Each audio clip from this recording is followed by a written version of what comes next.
You got on me the other night too, remember? You got on me the other night about all mine. I don't understand Snapchat. I don't even know what that is. But I don't know. No, I can take a picture with it, but I don't know what to do with them. What is this 66 pound? There's a letter in here. It's right here. Probably followed. It's flying. I'm gonna look for something. I have a phone call too. It's gonna be on the world, another one. I got a call from Mr. Jackson today too, Dick Jackson. Not that, a different Dick Jackson. Not the guy who plays in the No, I used to work. I used to HR guy. He helped us out. Oh, and he doesn't support it either. Although he's like, totally like to set a fire out. Oh, yeah, they bring in. The time is 7 o'clock and we'll call to order August 14th, 2017 City Council meeting. Roll call, please. Mr. Jones? Here. Mrs. Keller? Here. Mr. Browning? Here. Mr. Rohr? Mr. Hellinger? Here. Vice Mayor Schaefer? Here. Mayor Riggle? Here. Motion to excuse Mr. Rohr. Second. I have a motion by Mr. Jones, a second by Mr. Schaefer. Roll call, please. Mr. Jones? Yes. Mrs. Keller? Yes. Mr. Browning? Yes. Mr. Hellinger? Yes. Vice Mayor Schaefer? Yes. Mayor Riggle? Yes. Tonight, our invocation will be led by Chaplain John Powers of Ohio Wesleyan University, followed by the Pledge of Allegiance. If you will all please stand.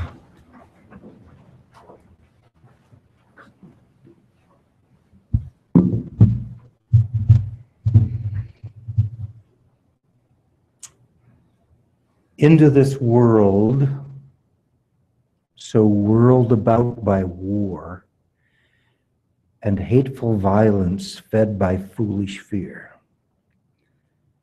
we pause to prayer, to ponder who we are as citizens of this democracy and neighbors in this blessed community.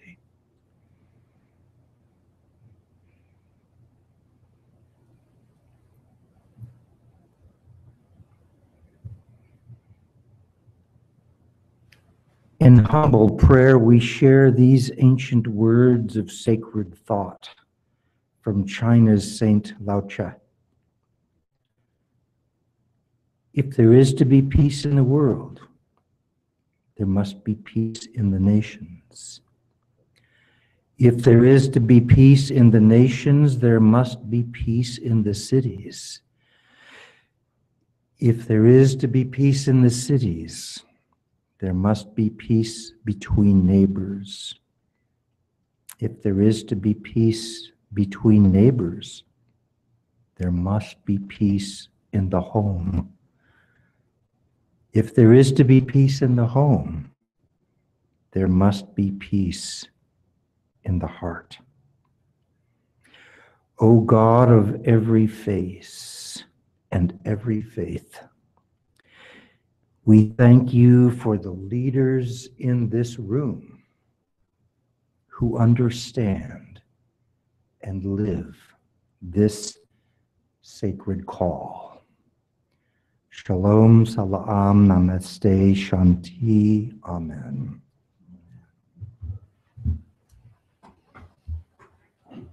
I pledge allegiance to the flag of the United States of America and to the republic for which it stands, one nation, under God, indivisible, with liberty and justice for all.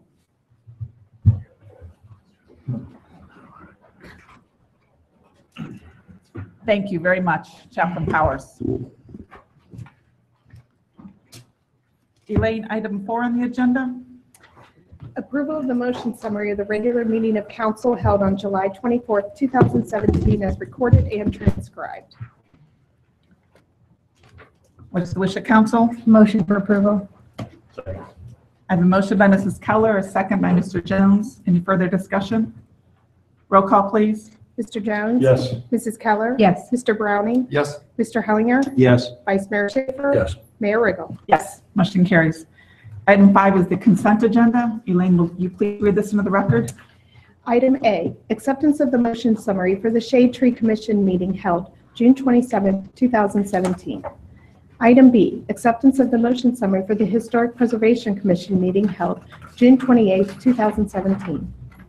Item C, acceptance of the motion summary for the Airport Commission meeting held January 19, 2017. Item D, acceptance of the motion summary for the Planning Commission meeting held July 19, 2017. Item E, resolution number 17-50, a resolution authorizing the city manager to enter into an agreement for the comprehensive, continuing, and cooperative 3C transportation planning process with the Mid-Ohio Regional Planning Commission, MORPC, acting as the Metropolitan Planning Organization, MPO, for Central Ohio and the City of Delaware, the city. Thank you. What is the wish of council on the consent agenda? Move for approval. Second. I have a motion by Mr. Schaefer, a second by Mr. Browning. Any further discussion? Roll call, please. Mr. Jones? Yes. Mrs. Keller? Yes. Mr. Browning? Yes. Mr. Hellinger? Yes. Vice Mayor Schaefer? Yes. Mayor Riggle? Yes. Item 6 on the agenda is time set aside for letters, petitions, or public comments for anything that is not on tonight's agenda. Is there anyone in the audience that would like to come forward at this time? Okay, I'll close that part of it and we'll go on to committee reports. Mr. Jones? Madam Mayor, we have a Finance Committee meeting this Wednesday at 1 p.m. here in the chambers. Very good, okay. That's all. Mrs. Keller? I have none. Mr. Browning? There's a Parks and Rec meeting tomorrow at 7 o'clock. That'll be my first one. Very good, good luck. I have Mr. Hellinger? nothing. Mr. Schaefer? Parking and safety meets Monday, 21st at 7 o'clock. Okay, thank you. Item 8 is a presentation. And I think, Tracy, are you here? Tammy? Who is it? Tammy, is she here? No? She's supposed to be. Okay. Well, I'm going to just read it from my seat if Tammy's not here from.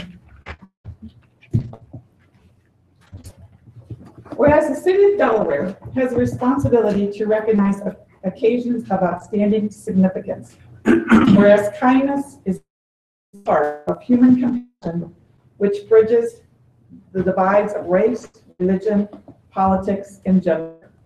And whereas people of all ages can participate in acts of kindness, small or large, anytime to spread goodwill. Whereas the month of August is what will be your legacy month. And the Foot and Ankle Wellness Center is declaring their office legacy to be kind and celebrate their staff achievements in the community they serve. Whereas celebrating the legacy of kindness brings new awareness to our city and can help make the City of Delaware a better place to live, work, and play. I, Carolyn K. Riggle, Mayor of the City of Delaware, do hereby designate Wednesday, August 30th as Delaware's Day of Kindness in the City of Delaware and call upon all citizens of Delaware to observe this day and to do special acts of kindness to others to work together and ensure that our community is a place where everyone feels respected, safe, and valued. It was kind of ironic when I got a message asking us to do this proclamation, but I thought it was a great way for Delaware to celebrate, to be kind to each other. Whether you hold a door open for somebody, whether you carry their groceries, whether you simply buy them a cup of coffee, whoever's behind you in line. Just, it's a great way to be kind, and I hope that we can celebrate the whole month of, I think she's here now, I'm sorry, the whole month of August and be kind to each other. Tammy, I'm sorry you missed it. That's okay, but I'll present you with this proclamation. Pardon? Parking. Parking. These are the shirts that they made.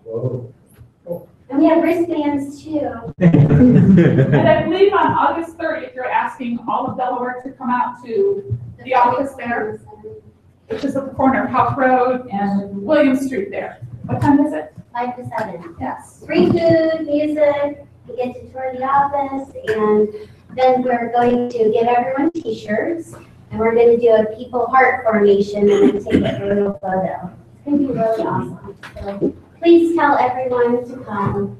And be kind to each other. Thank you.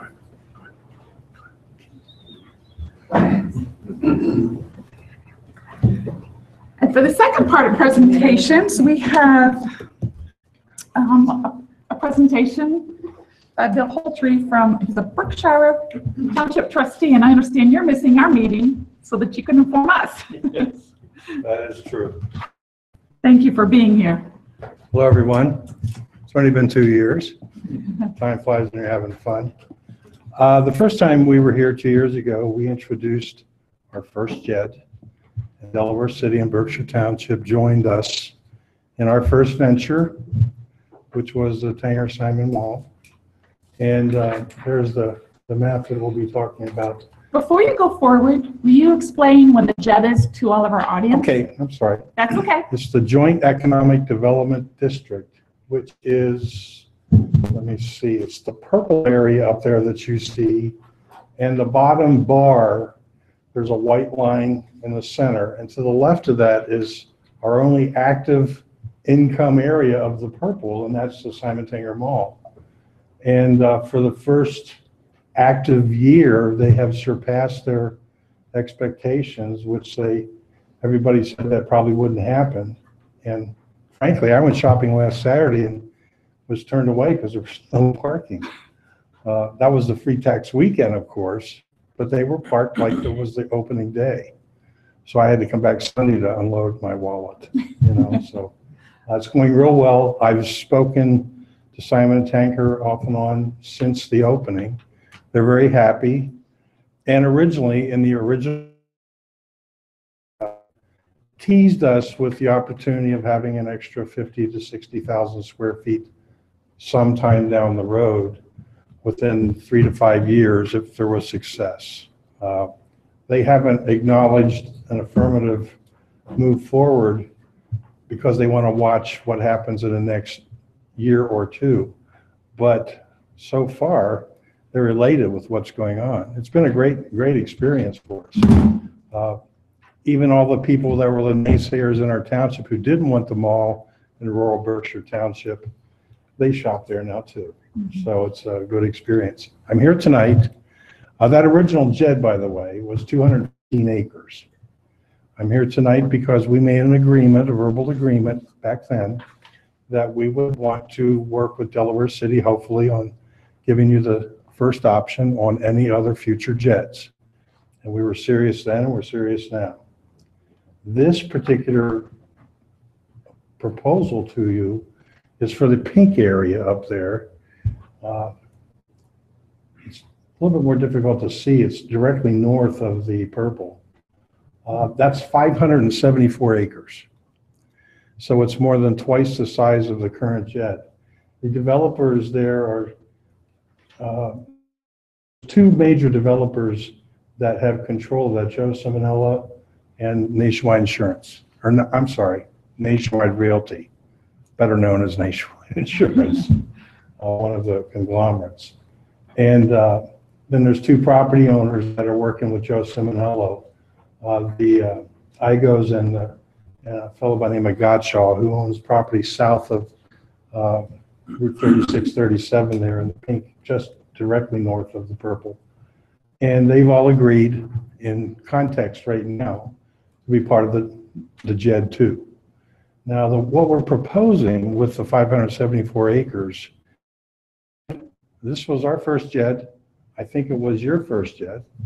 We've learned that we had talked originally about having a second and maybe a third JED.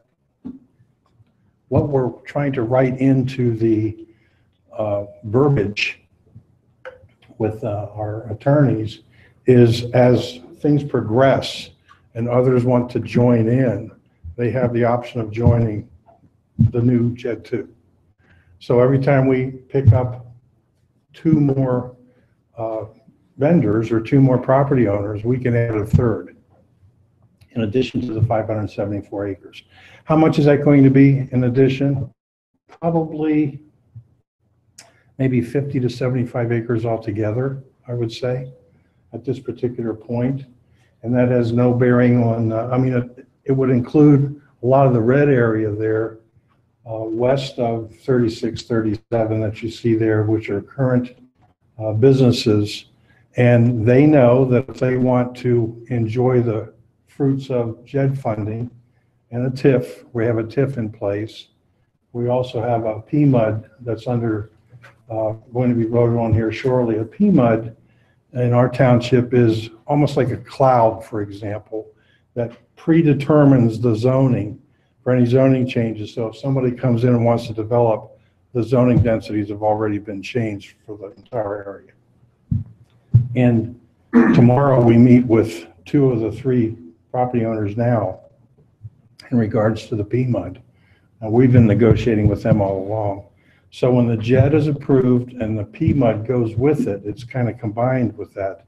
They're waiting on the PMUD so the cloud drops down, goes into action, and they can begin their projects. So this will be almost like a second start for what we're planning on doing.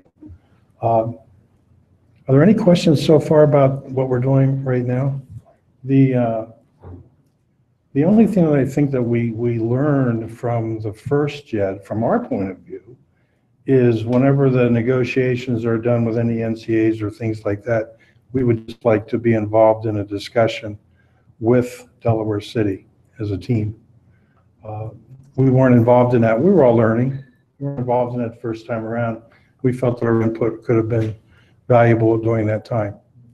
And of course, the original breakout of the percentages that were discussed on JED 1, everybody knew that that was more than fair to everybody, but we have to tighten that up.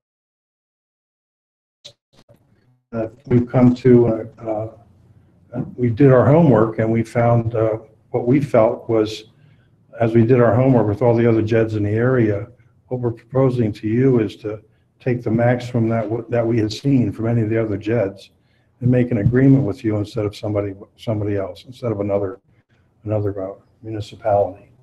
And because we feel we belong as a partner with Delaware City. It seems to be the appropriate thing to do versus going outside the area. We just don't want to do that. We could, but we don't want to do that. We never did. So here we are, as we promised. So challenge me with any questions you have, and I'll do the best I can. Questions? What sort of development is anticipated for JED 2? Well, right now, I've seen artist renderings of 50-acre retail areas, north and south. And you know, I have to kind of brace that too, because when a developer comes to us with an artist rendering, frankly, that's cheap talk. It's what they want to do, and I don't mince words. I mean, I want to tell you concrete things. Everybody's holding their card, so to speak, close until they get the PMUD approved. The PMUD is a really big deal for developers because when you have township zoning, the green space is much larger. So we have taken the PMUD and made it competitive to be able to compete in an area that makes it conducive for them.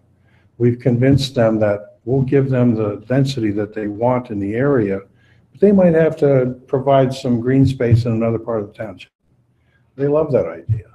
So once we have that officially approved, then we also attach that to the JED. They can't have the PMUD unless they go with the JED.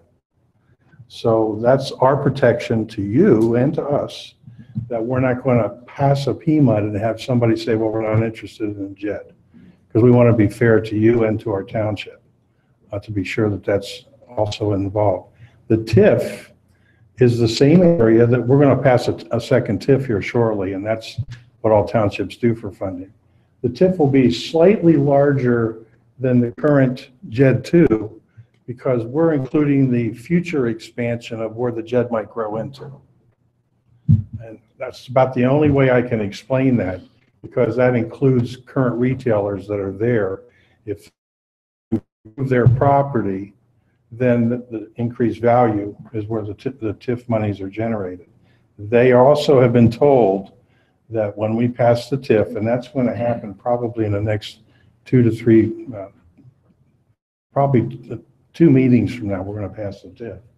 They know that the TIF is tied to the JED, which is tied to the PMUD.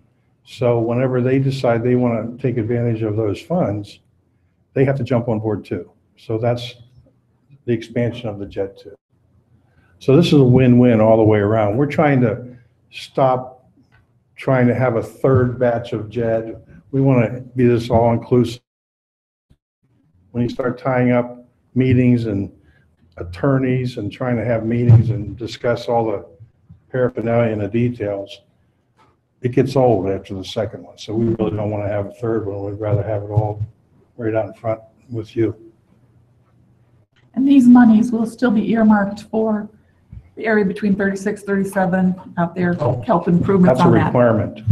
Yeah, it has to be. I know, I'm just reminding them and telling the Where were we on audience. percentages? There was some negotiation and We're at 25%. 25, and then there's the admin. No, 25%. That includes the, Plus the admin fee, but I think.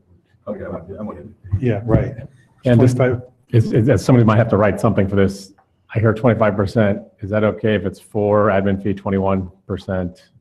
Well, it's Or- 4, 1, and 20. Is that One for the admin. Board. I mean, we can get the details. Well, that'll all be written up. Yeah. We're just making this is our first, meeting. I would hope that we would kind of copy from what we did in the past, just change the percentages, frankly. We don't I have to think rewrite the point regarding the dedicated revenue the mayor mentioned is can't be overlooked, because our ability in part to be able to do the point project, which requires a significant local contribution. Sure. Just 6 million. To $6 million. The CIP that the city council will receive tomorrow will show our forecast for revenues, and one of the revenues that we're showing to offset that local contribution is JED revenue, plus the new community authority revenue, we get a piece of that. So to the extent that that can be expanded, it provides additional revenue for the 36-37 corridor, which reduces our local general fund contribution. So it's. I know the point's really important to you, and we agree with that too. It's important to you too. It is. I totally agree. But when they come to us about 36, 37, they're talking 60, 70, 80, 90 million. And that's kind of, that requires another glass of water. So it's a little bit more convoluted, but there's a lot of money that needs to be spent in this area to develop. But we're the only exit currently in the township, but we're the only exit that will actually have income, or as far as revenue, because the other exit is strictly a residential exit that they're talking about. So there'll be no revenues available there.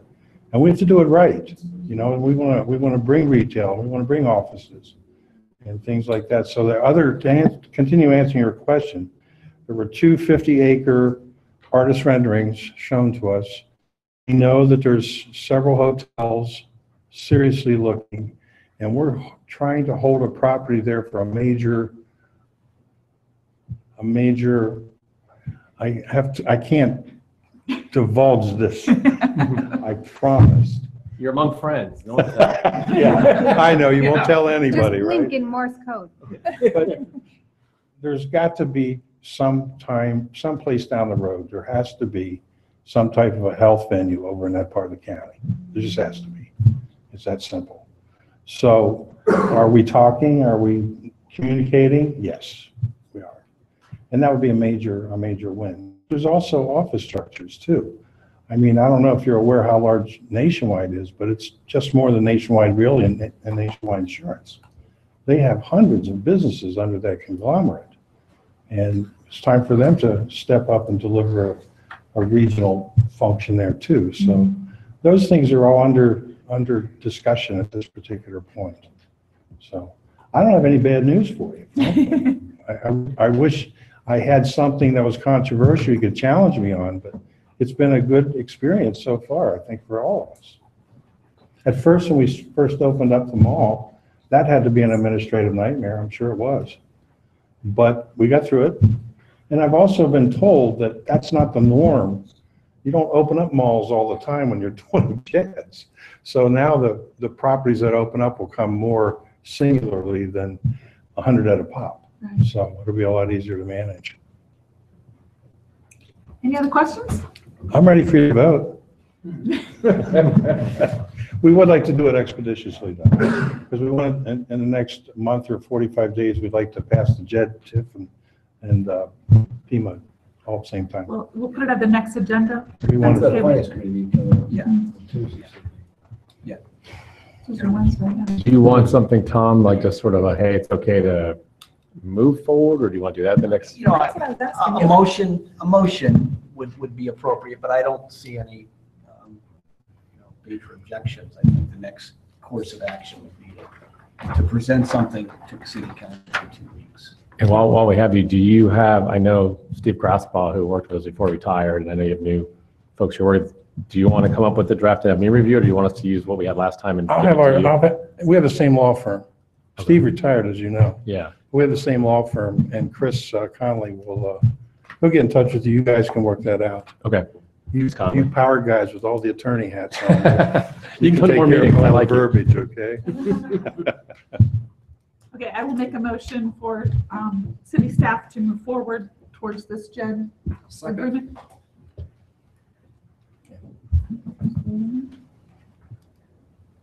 Roll call. Mr. Jones? Yes. Mrs. Keller? Yes. Mr. Browning? Yes. Mr. Hellinger? Yes. Vice Mayor Schaefer? Yes. Mayor Riggle? Yes. Thanks much. It's been a pleasure. I'm sure we'll be in the future too. Thank you. Bye-bye. And going. Okay, Elaine, if you'll jump forward to items 10 and 11, if you'll read those into the record.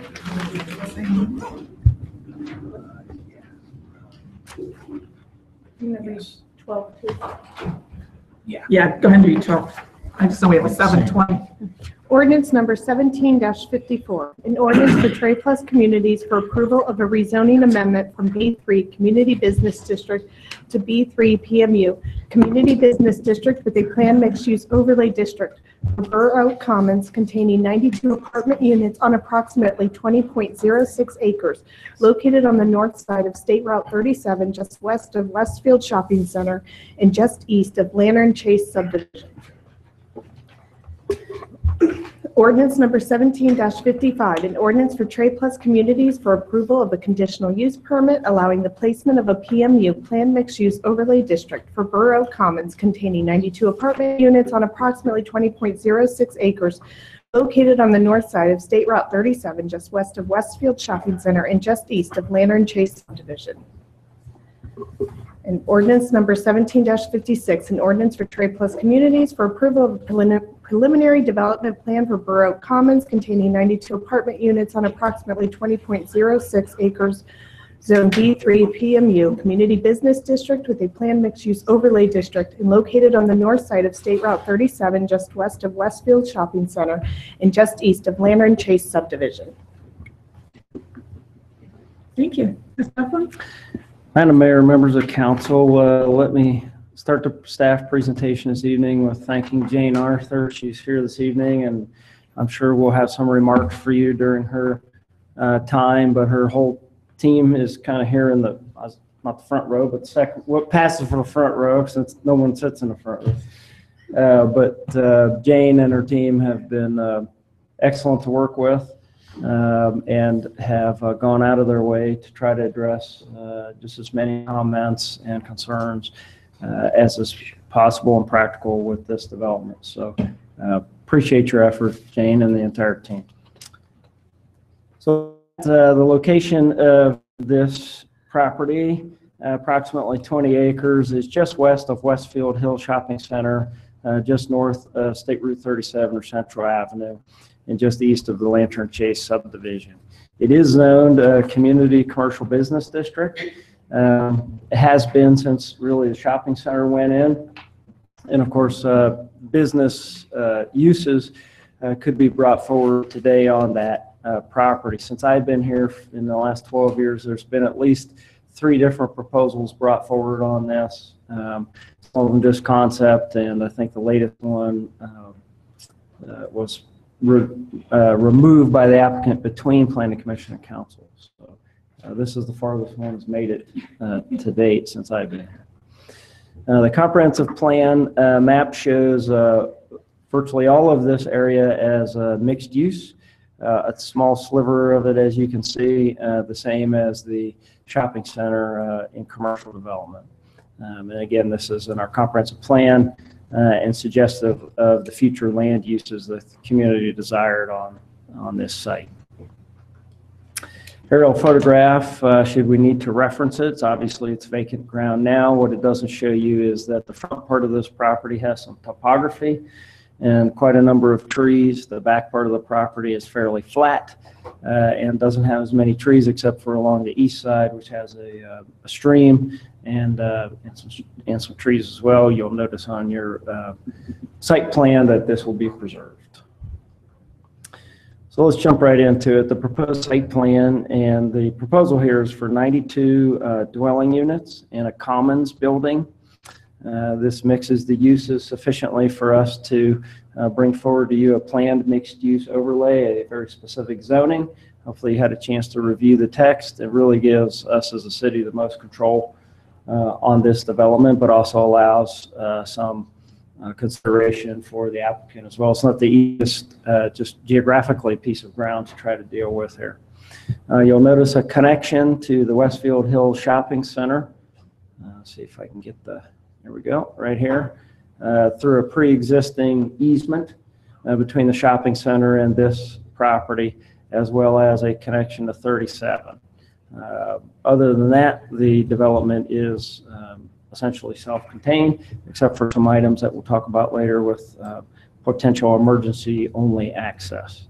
But you'll see configurations here for the 1, 2, and 2+ bedroom units, ranging from 1,100 to 1,600 square feet. So these are not small units, but they all are in a one-story design, keeping it sort of in this transitional scale between the major apartments of Troy Farms, the shopping center, and the single-family homes, obviously, to the east and to the north of this. Additionally, in the zoning and with the applicant's acquiescence, they will subject themselves to HOPWA restrictions, a federal act that requires at least 80% of the units to be 55-year or year-old plus occupants of the units, at least one. And Jane can go into that more. But that is in one of the advantages of using the PMU vehicles, that we can then write that into the zoning text as well, and it is in there. So it's not a pure, you've had me bring before you low and moderate income senior only housing projects like Arthur Place and Delaware Place. This is not that. This is market rate apartments, but restricted to a large degree for 55 and older. And frankly, that's their market niche anyway. They're in the process of coming out of the ground in Dublin and shortly, if they haven't already, in Pickerington as well with this product. In May, the applicant did present a concept plan that was a little bit different than this to the Planning Commission, and received feedback from the Planning Commission as well, which brought us to this rezoning preliminary development plan tonight. The proposed landscape plan, I know it's hard to see here and probably easier on your computer screens in front of you, but part of what we've always talked about is buffering to the west and to the north of the single-family subdivisions. So that buffering includes, again, it's hard to see here, is a 30-foot wide area where we'll have a combination of mounding and landscaping to reach a total at initial build of 12 foot tall. So if that could be a minimum of a 4-foot mound, then you'd have to have an 8-foot tree on the mound in a soldier course to reach that 12 feet in height. If it ends up that they could get a 6-foot mound in there, then obviously they could do a 6-foot tree on top of that to achieve the same screening. And I know you see a little hole on this diagram in here, but one of the things that we've talked about with the applicant is that needs to be screened as well, and they've agreed to do that.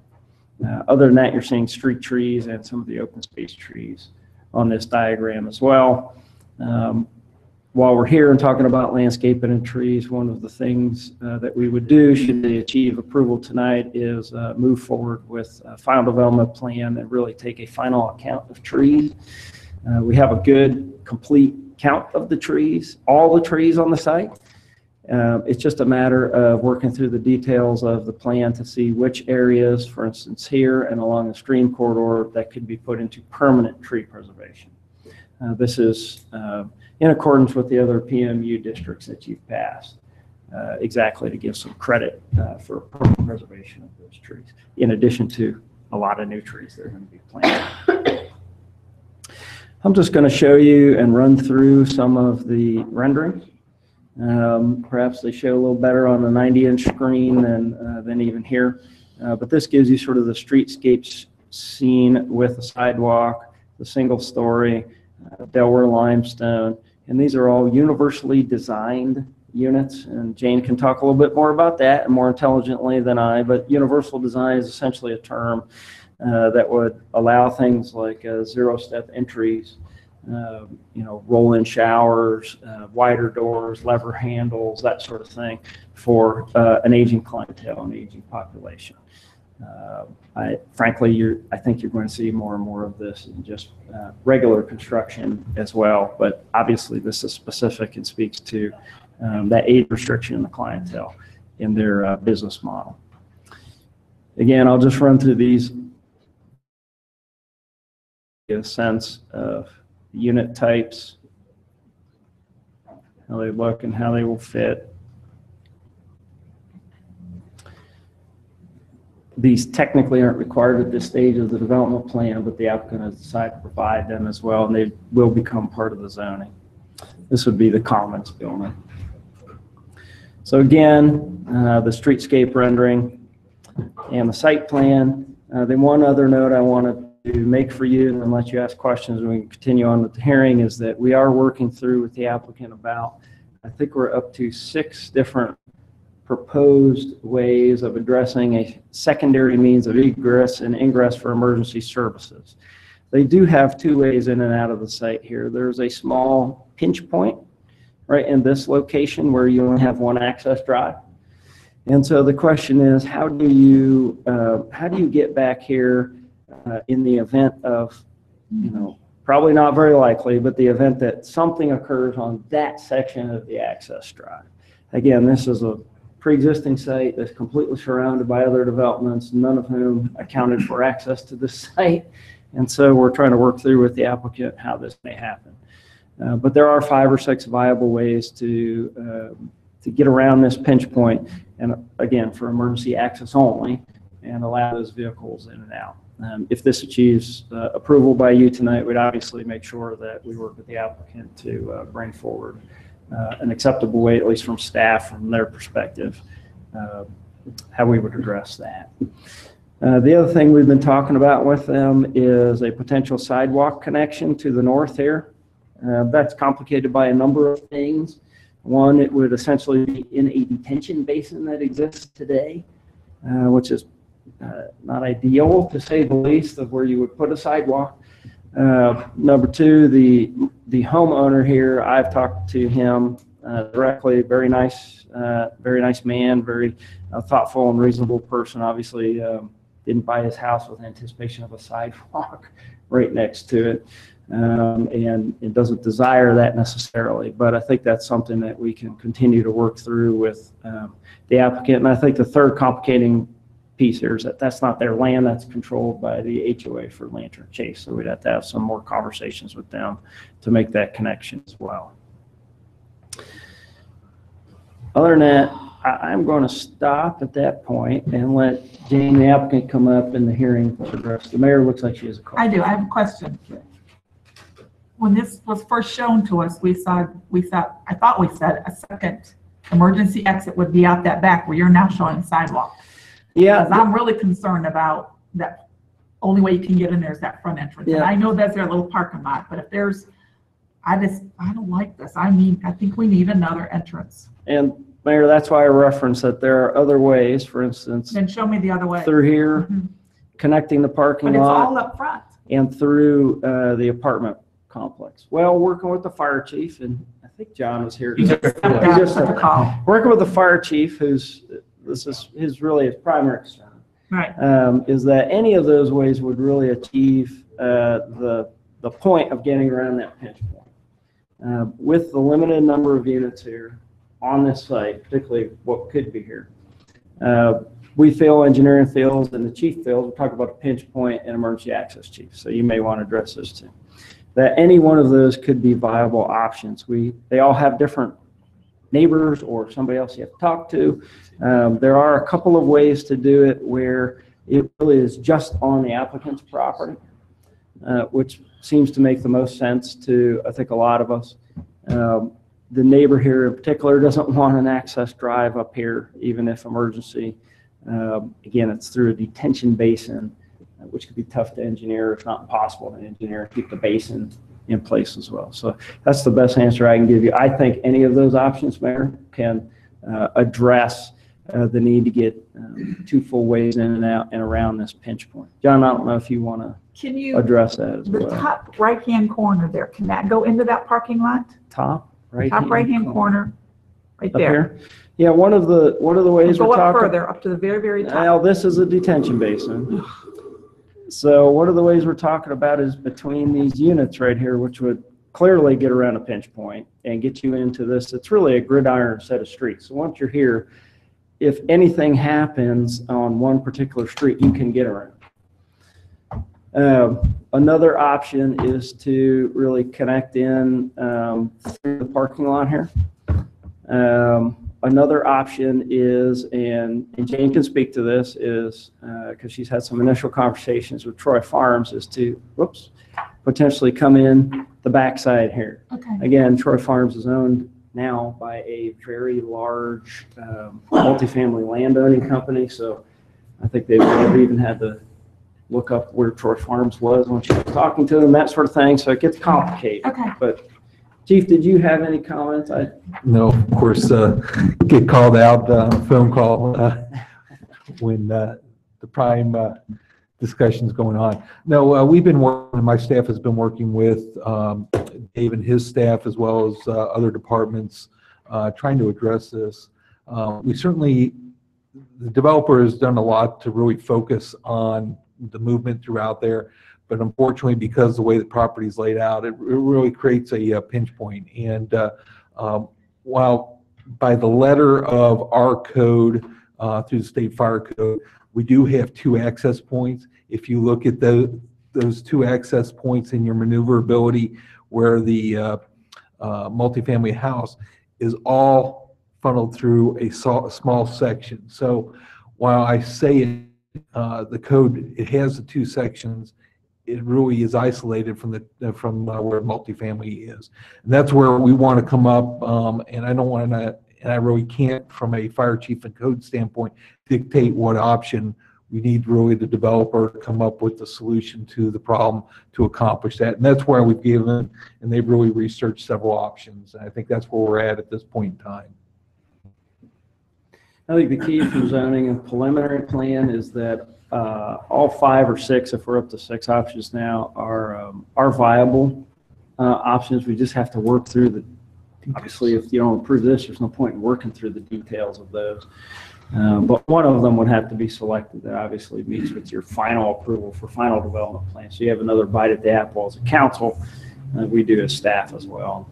And the applicant, of course, needs to work through the engineering details of those. Part of the problem here is that this becomes part of the site that has some grade to it as well. So they're trying to flat on this picture, but that's the reality out there in the world. So you have to figure out how to negotiate the grade and still get around the pin. And is there going to be a light there at that driveway going on to? There would not be a light here. Is it right in, right out, or? Would not be a right in, right out. It would be a full cut. And actually, as Carrie's here tonight, sitting in for Matt, sitting in for Bill, she can explain this in more detail. But because a traffic study really isn't required, or at least improvements, the developer is going ahead and voluntarily putting in some turn lane improvements there as well. How far is that from the other light at Hauk? And then we've got another one there at Warrensburg Road? Looking at the applicant's engineer for All right, that. I'm Now, I sorry. don't know it off the top of my head, but Sorry. we did this set of planning, and Yeah, it came up in planning. it's about halfway between Lantern Chase and that signal. And frankly, the only viable place to put it with the last 2 or 3 applications that we've seen as well. The trips generated wouldn't be as significant as Lantern Chase because there's, I believe, 92 units. So the trips generated would be fewer than something you expect at Lantern Chase. In addition to that, from Burr Oak, they would have access through Westfield Shopping to gain access to the signal. So it could alleviate additional stress that could be at that intersection with the Burr Oak Drive. But a signal would not be found necessary at this time. If it became problematic in the future, it could be evaluated to see if it met warrants. Council, I think that's really one of the advantages of the developer we have in front of us. There are a limited number of uses, and with the senior clientele, that helps to address some of that traffic problem as well. Okay. It could be, I guess one time, it could be a lot more from a traffic perspective. That may be little solace for me. It's the truth. Okay. Any other questions for Dave before we bring the applicant up? Okay, please come forward, Jane. I'm Jane Arthur Roslovic, and I live at 1515, my office is at 1515 Lakeshore Drive. You probably feel like you live there too. I do, almost. Thank you for having us. The microphone toward your, yeah, that.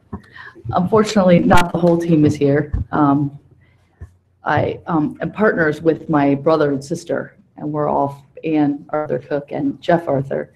We're dividing and conquering tonight around the city. And we're from Columbus, and our family has been in the multifamily development business since the 60s. And a few years ago, we started doing quite a bit of research on the direction that the baby boomer housing was going, and have been conducting focus groups and, research, and gone nationally to look at projects. And there really is a void for people aging in place, especially wanting to rent. Renting as you age. Right now, the millennial boom is great, but not all people who, and I turned 55 on Saturday, so I'm an official, it can be official resident now. But we found that it was a niche that was really needed, and that not everybody wants to live with the millennial housing. So we have started construction and have started leasing our project in Dublin, the Hawthorne Commons. And we start in a couple of weeks in Pickerington, which is Redbud Commons. And now this is our 3rd property. And our intent is to continue to grow around the Franklin County area and central Ohio area, I should say. So it's an exciting time for our company.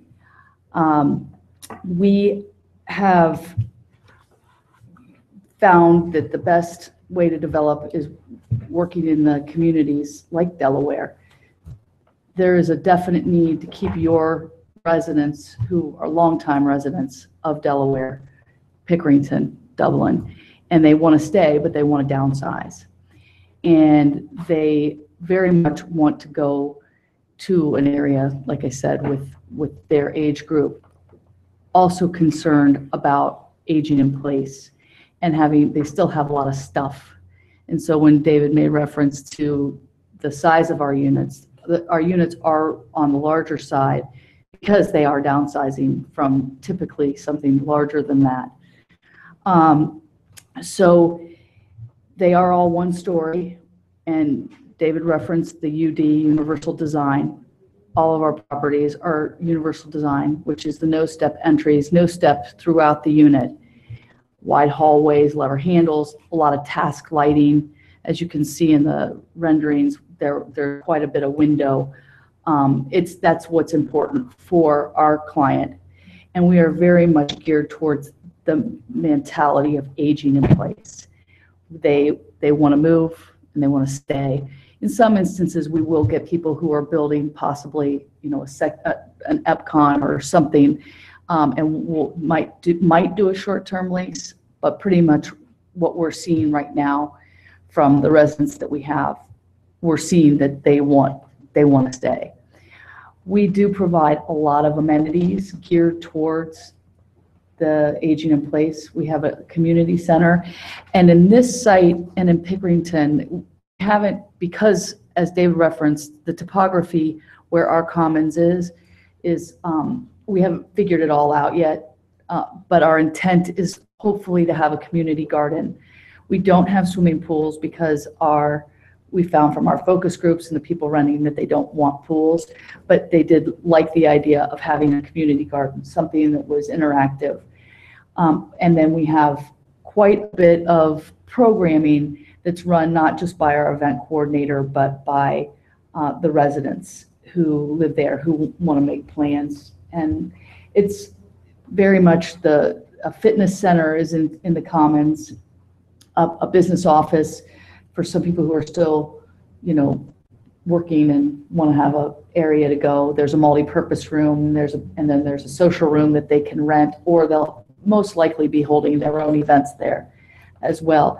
We also have a concierge service, which can be connected through an app or a computer or phone, which will also be something that's a nice amenity for our resident. The architecture and the construction is also very important to us. We have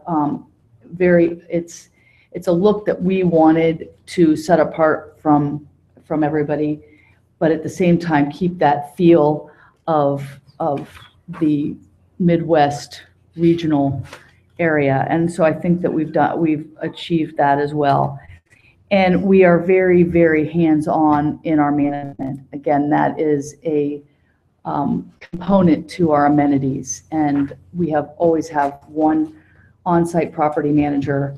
Even though our developments go from 80 to 120 units, we have one full-time on-site manager and a full-time facility person, which for that size unit, that size development is kind of unusual. But again, that is geared towards our resident. The last thing that I know has been a concern of the residents are our rents. And we have done a comprehensive market feasibility study for the site. And we really don't pick sites unless we know we can achieve and that there is a market for this, for our properties. And again, this is an aging in place. We don't have what's called a buy-in or truly assisted living facility. You typically have what's called a buy-in, which is a significant amount of money as well as a monthly payment. So we don't have that. And we adjust our rents on a per square foot basis that's comparable to this market. But again, our units are 1,100 to 1,700, it's actually 1,200 to 1,700 square feet. So that was the biggest concern, that. And then the last thing I'll address is I have been in contact with what's called HPI, who owns Troy Farms, and they're based out of Connecticut. And David and I did get a chuckle because when I called them, they didn't exactly know where that property was. And she said, let me pull it up on Zillow. And so I sent them, or no, on Google Maps. So I did send them the plan, and I sent them all the information. And of course, they have to go to their owners, and the managers have to go to their owners. And it wasn't a flat out no, but we weren't talking to the owners yet. So the biggest problem with that is that we would be taking possibly 3 of their parking spots, which, you know, to developers, that's expensive. And I just don't know how they feel about that. I don't know what their parking ratios are. We haven't gone that far. So, but we have been, Chad Buckley from CEC is our engineer. We've very much been working with them and Dave's team and the engineers, trying to figure that out. And so we have a meeting to discuss it again. So I think that's about all I have to tell you.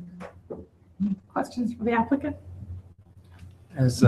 As people get older and there are more health issues, do you have people on staff to help with that, or does that fall to local units? Absolutely not. Yeah, we will not, no assisted living. And the way the trending is going right now in that world, a lot of people will bring in, because of the costs and because of our insurance in the United States, people will be calling for a la carte in-home services quite a bit. And it's really great that we're down the street from the hospital and we've got other facilities nearby that our residents might take advantage of, but no. Any other questions? What are the rents again? You mentioned the range. They're around $1.38 a foot, so it's I think it's $1,500 to $2,200, I believe. And the units are, we have a 1-bedroom with a 1-car attached garage, a 2-bedroom, 2.5 bath. So it's 1-bedroom, 1.5 bath, 2-bedroom, 2.5 bath with a 2-car attached garage, and a 2 plus a den, which with a 2-car attached garage. And no basement. No steps So is it anywhere. similar to Quail Pass, Dave? In No, terms of, Quail Pat, no. It's not, in that this is universal design and 55 plus. Quail Pass is pure market rate. Yeah. They market to empty nesters at Quail Pass, but if you go in there into most of their developments, there's a mixture of people in there, including in ours as well. And where we differ from Redwood, and we consider Redwood and Epcon probably our closest competitors, but we're totally different than they are. At Quail Pass, they don't have a community center. They don't have any kind of activities.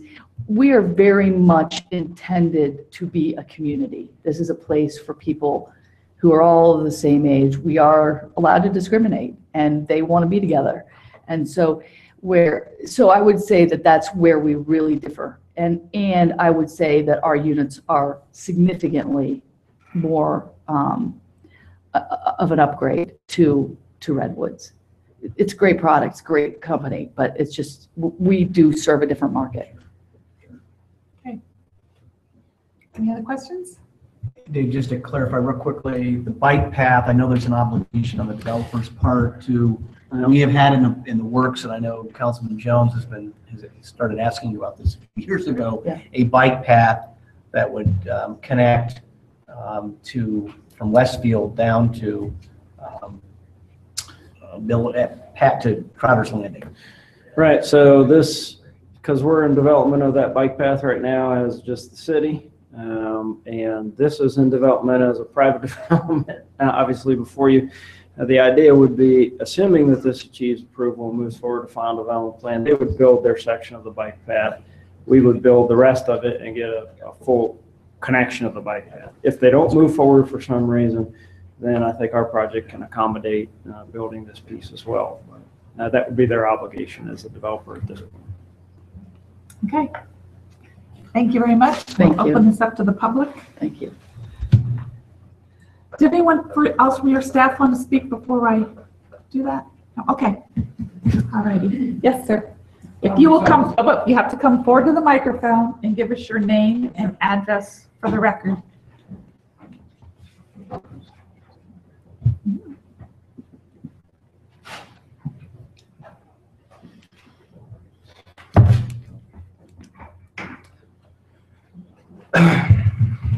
Hello. All right, hello. My name is Dustin Nana. I live at 206 Silver Maple Drive here in Delaware.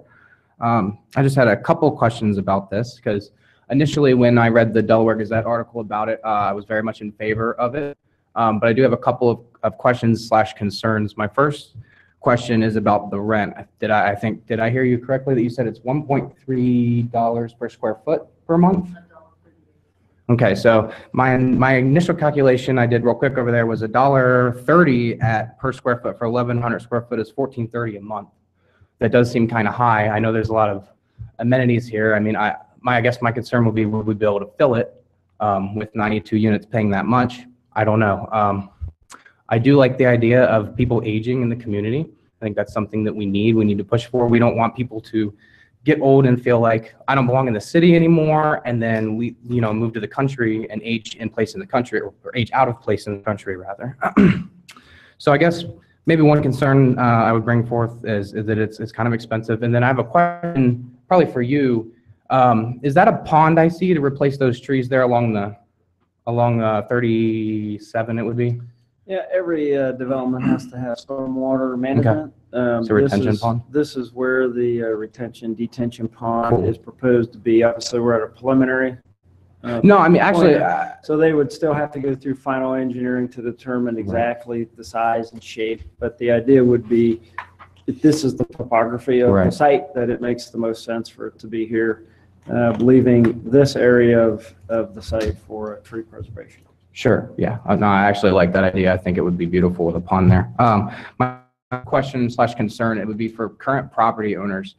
How many properties does this affect? And I know they own the property, but it's technically owned by like the homeowners association in some cases. But how many people have been consulted that actually own land that either border this, or they'll have to be building a sidewalk through their land or backyard? Have we really talked to anybody?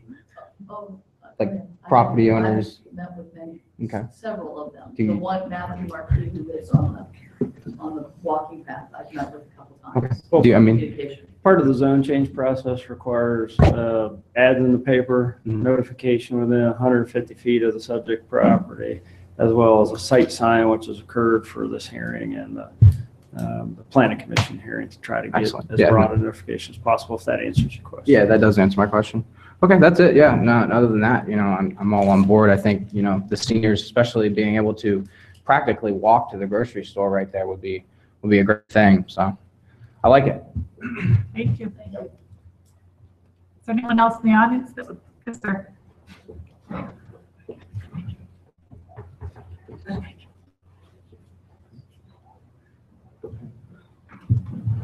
Hi, my name is Andrew Lukens, and I live at 2215 Farmland Drive. Now, as a trustee on the board of the Homeowners Association in that area, Lantern Chase, I've had several conversations with Matt and others, and that's not going to happen, I don't believe.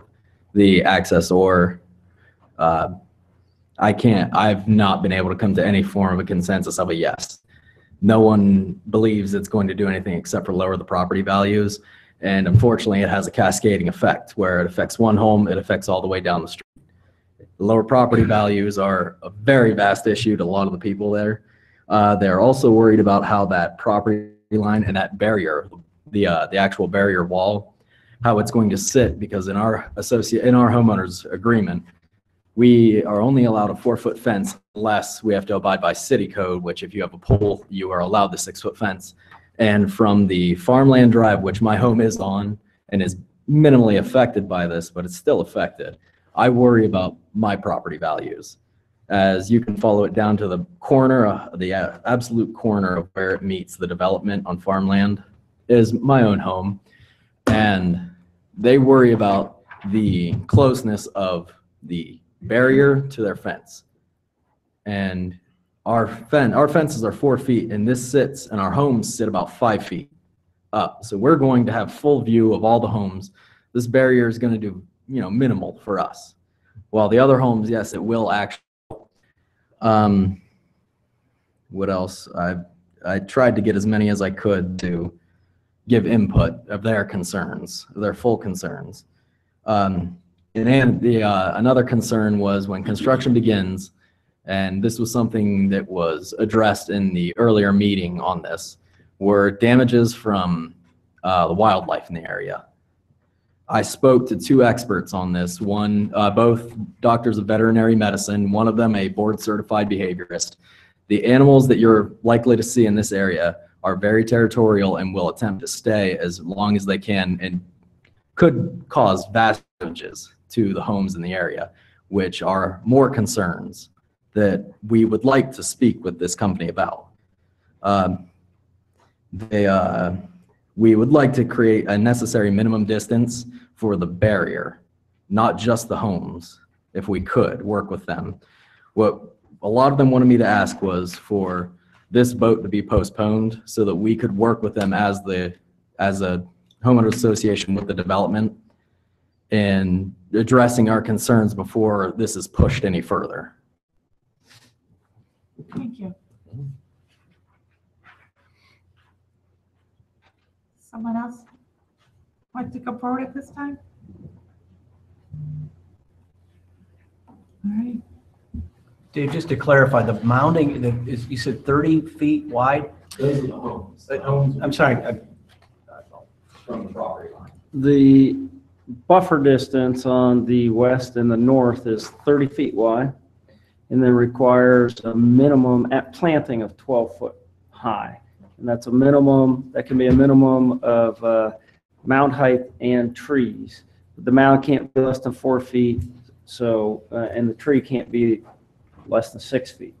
So it just depends how they can grade the site out, still get storm water to move. But so if you went to the minimum, it'd be a minimum 4 foot high mound, 8 foot tall tree in a soldier course evergreen at planting, which is taller than frankly we typically do in these cases, to try to make sure that there's some adequate buffering between here and the adjoining property.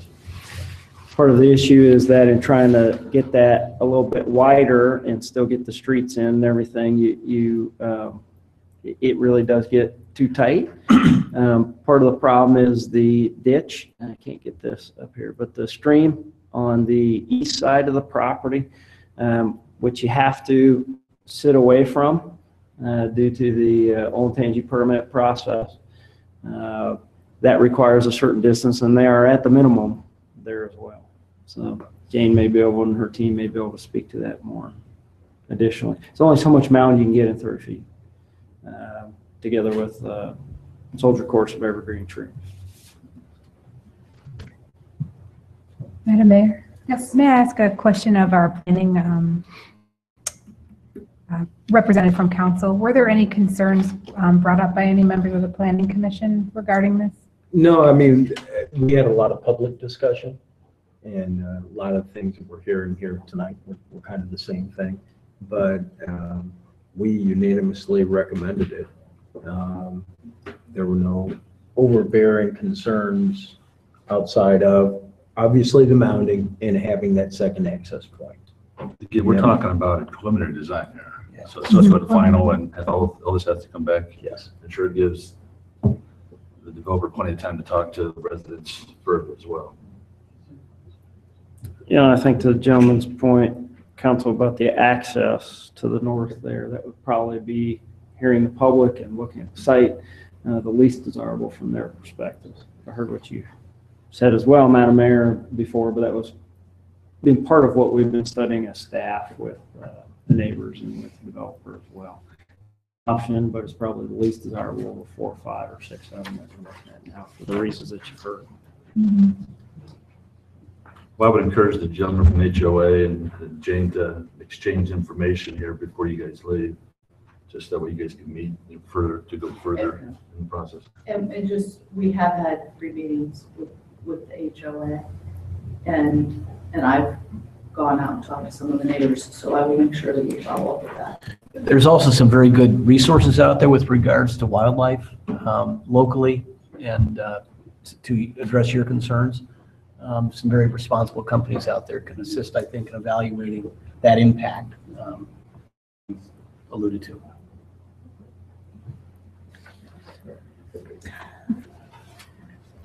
Any other comments? Questions, concerns? What is the wish of council? If you have no other questions. I move for what's that? Yeah, I move for suspension of rules requiring 3 readings on ordinance 1754. Second. I have a motion by Mr. Jones, a second by Mrs. Keller. Roll call, please. Mr. Jones? Yes. Mrs. Keller? Yes. Mr. Browning? Yes. Mr. Hellinger? Yes. Vice Mayor Schaefer? Yes. Mayor Riggle? Yes, but I forgot to close the public hearing. I'm closing the public hearing. Yes. Sorry. Go ahead. I said yes. I move for the adoption of ordinance 1754. Second. Motion by Mr. Jones, second by Mrs. Keller. Any further discussion? Roll call, please. Mr. Jones? Yes. Mrs. Keller? Yes. Mr. Browning? Yes. Mr. Hellinger? Yes. Vice Mayor Schaefer? Yes. Mayor Riggle? Yes. Move for the suspension of rules and ordinance 1755. Second. Motion by Mr. Jones, second by Mrs. Keller. Roll call, please. Mr. Jones? Yes. Mrs. Keller? Yes. Mr. Browning? Yes. Mr. Hellinger? Yes. Vice Mayor Schaefer? Yes. Mayor Riggle? Yes. Move for the adoption of ordinance 1755. Second. Motion by Mr. Jones, second by Mrs. Keller. Any further discussion? Roll call, please. Mr. Jones? Yes. Mrs. Keller? Yes. Mr. Browning? Yes. Mr. Hellinger? Yes. Vice Mayor Schaefer? Yes. Mayor Riggle? Yes. Ordinance 1756. Yes. Oh, yeah. Move the suspension of rules of ordinance 1756. Second. Motion by Mr. Jones, second by Mrs. Keller. Roll call, please. Mr. Jones? Yes. Mrs. Keller? Yes. Mr. Browning? Yes. Mr. Hellinger? Yes. Vice Mayor Schaefer? Yes. Mayor Riggle? Yes. I move the adoption of ordinance 1756. Second. Motion by Mr. Jones, second by Mrs. Keller. Any further discussion? Just so you know, this is only preliminary too. Okay. Roll call, please. Mr. Jones? Yes. Mrs. Keller? Yes. Mr. Browning? Yes. Mr. Hellinger? Yes. Vice Mayor Schaefer? Yes. Mayor Riggle? Yes. Thank you very much. Thank you for your input and good luck on finding those answers. Thank you. Okay, let's go back up to item 9. Or let the people leave first that want to leave.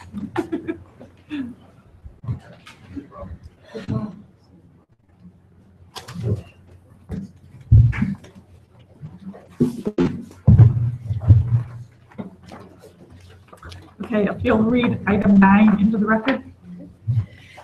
Consideration of the transfer of a liquor permit for La Cabana Mexican Restaurant LLC doing business as Mi Cerrito Mexican Restaurant at 19 East Winter Street, Ohio, 43015, first floor only, to Cerrito Petrillos LLC doing business as Mi Cerrito, 19 East Winter Street, Ohio, 43015, first floor only, permit class D5. Thank you. Chief. Madam Mayor, members of council, for consideration is a request by Mi Cerritos for transfer of their liquor license. There's no business change. They're going to continue operating as Mi. What they're doing is they're going from one owner. They've created a new LLC, and there will be 4 owners on the license, and they're just transferring that license over. The one thing I will point out is you'll notice the determination section isn't filled out. We did find some minor criminal background, just liquor violations in some of the applicants. So technically, there is basis for requesting a hearing, but I can tell you that based on the time that's lapsed between then and now, the minor nature of those offenses, that it really wouldn't be reasonable to appeal it, and we most certainly wouldn't win at a hearing. So I don't really recommend going that way, but the form is black or white in that regard. So I just wanted to point that out. All right, what is the wish of council? I move to accept the transfer without request for hearing. Second. I have a motion by Mr. Schaefer, a second by Mr. Hellinger. Any further discussion? Roll call, please. Mr. Jones? Yes. Mrs. Keller? Yes. Mr. Browning? Yes. Mr. Hellinger? Yes. Vice Mayor Schaefer? Yes. Mayor Riggle? Yes. Thank you.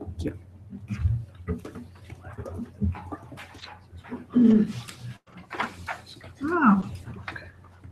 Let's do item 13. Ordinance number 17-57, an ordinance for McDonald's Real Estate Group for approval of an amended final development plan for an approximate 3,915 square foot McDonald's on 2.0 acres zoned B4, General Business District, and located at 2091 US 23 North. Thank you. Madam Mayor, members of the council, this is for an amended final development plan. It's amended because in 2013, the owner received a conditional use permit and a combined preliminary and final development plan approval through City Council. That project never progressed, and so this really is an amendment to that effort. The amendment is to, in this case, tear down the existing circa 1985 structure and replace it with a modern structure. So appreciative of looking to make that investment in the community. This is the McDonald's on US 23 North in front of the county or Odd Life Shopping Center, depending on how you want to reference it. And does include the entire piece you see outlined here in red. It's important to note that the truck parking area is really not part of this application at all. It really is just the McDonald's portion of the area. The site is in the B4. This is our most intense by right commercial district that we have zoned in the city today. The site plan would have the almost 4,000 square foot new McDonald's, new street trees, landscaping, parking lot landscaping, double drive-through, in addition to some of the limestone piers that you've seen in this area, most recently going in with the Speedway development, would flank this site really along US 23 on the border between the truck parking area and the McDonald's, and then a few of those piers on the access drive as well. One item here, and I'll try to get the pointer going on the screen, to account for potential future access between the McDonald's site, the truck parking site, and any sites to the north between there and Hills Miller Road, to account for future, an allowance for future access. They will essentially grant to themselves an access easement across the back of that property. The dumpster's been moved out of the way. It's plenty wide enough, and the driveway lines up that should in the future that truck parking area becomes a development site. Obviously, it has to go through our process, or any of the sites, the Amato to the north, you could have a backage road in there as well. It's the same thing we did with Speedway on a much smaller scale, obviously. The access at US 23 would be a right in, and then utilizing the access drive to essentially what they have now in a slight reconfiguration for two access points, and actually lines up better with the front of the store than it ever has been. So the circulation should be much improved together with the double drive-through, which is an efficient way to handle that traffic as well. In terms of the design, Delaware blue vein limestone, brick, there's lots of glass in these McDonald's as well, and will really, I think, fit into the Speedway, the new Speedway design and model that's coming in, and be an enhancement over what's here, but also just in the general area.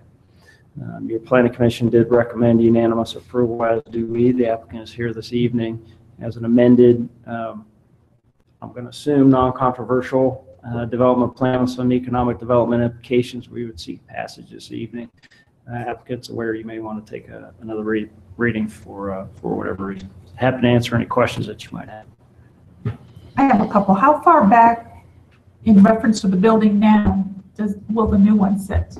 Does it sit further back on the property? It sits a little farther back, and actually kind of squares up to the side a little bit more than the current building does. There's sort of that bump out in the existing building, if you will. Right. Sort of that area. And then you get into the main dining room. It's pretty much where that main dining room is, that for lack of an exact reference for it. And square footage now versus new? It's a little smaller Smaller? now. Okay. A little smaller. So you just put a new sign up. Is it going to stay? The sign was actually the one thing that was implemented coming out of the last approvals. So. Okay. Any questions for staff? Any questions for the applicant? You're also talkative tonight. Does council want to take this to another reading? Do you want to vote on it? What would you like to do? I move for the suspension of rules, be read in 1757. Second. I have a motion by Mr. Jones, a second by Ms. Keller. Roll call, please. Mr. Jones? Yes. Mrs. Keller? Yes. Mr. Browning? Yes. Mr. Hellinger? Yes. Vice Mayor Schaefer? Yes. Mayor Riggle? Yes. I move for the adoption of ordinance 1757. Second. Motion by Mr. Jones, second by Ms. Keller. Any further discussion? Roll call, please. Mr. Jones? Yes. Mrs. Keller? Yes. Mr. Browning? Yes. Mr. Hellinger? Yes. Vice Mayor Schaefer? Yes. Mayor Riggle? Yes, motion carries. Good luck. Thank you. Item 14, is consideration of ordinance 17-58. So please read this to the record. Ordinance number 17-58, an ordinance for Jackson Real Estate and Development for approval of a final development plan for a new retail office building on approximately 1.2 acres on property zone B3 PUD, Community Business District with a planned unit development overlay district located on the outlot just west of Panera Bread. Thank you. Mr. Eflin? Madam Mayor, members of council, this is a case before you to produce a final development plan on what we all know as the Bueller's planned unit development site. Obviously, Bueller's is not there anymore. Maybe we should start calling it the Panera site or the Jackson site this evening. Mr. Jackson is looking to do a retail strip center on the site next to Panera Bread. This was planned in with the most recent changes that included taking the hill down at the back of the site and bringing forward Panera when Bueller's was here. This would be an outlot. The other remaining outlot is on this aerial photograph shown with a house on it today as well, and that's referenced as the third outlot in this particular development. Mr. Jackson is looking to do about a 6,700 square foot building. Tenants in that building would likely include the bank that would move from the old Bueller's building up front, a dentist office, and then leaves you a little bit of square footage for a couple more tenants, about 2,100 square feet or so in the building as well. The site is zone B3 PUD, planned unit development, with its own text that's been amended several times. It does include a drive-through, obviously, for the bank coming off of the rear access drive. Would include this access point between there and Panera going to a right in, right out. And the other achieves compliance with parking and the other access provisions here. The one item that we've talked about a lot with the applicant and at Planning Commission, and we'll mention it with you, is obviously a lot has changed since the Bueller's zoning text went through. And since we don't have a grocery store generating the vast majority of the traffic and the trips on this site. And we're not likely to. And Sean Hughes, the Economic Development Director, is here and can speak to that if you want him to.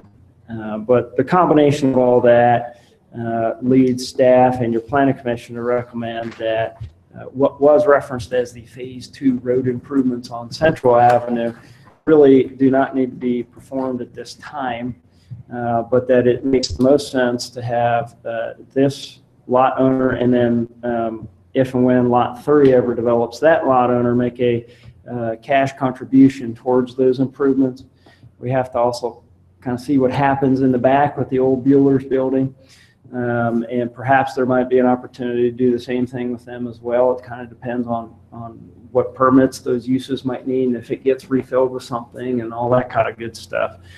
But at this point, it would allow Mr. Jackson to move forward, allows him to account for the amount of traffic he's really generating, which is a lot of this is just shifting the traffic from the back to the front. A dentist doesn't really generate a lot of traffic either.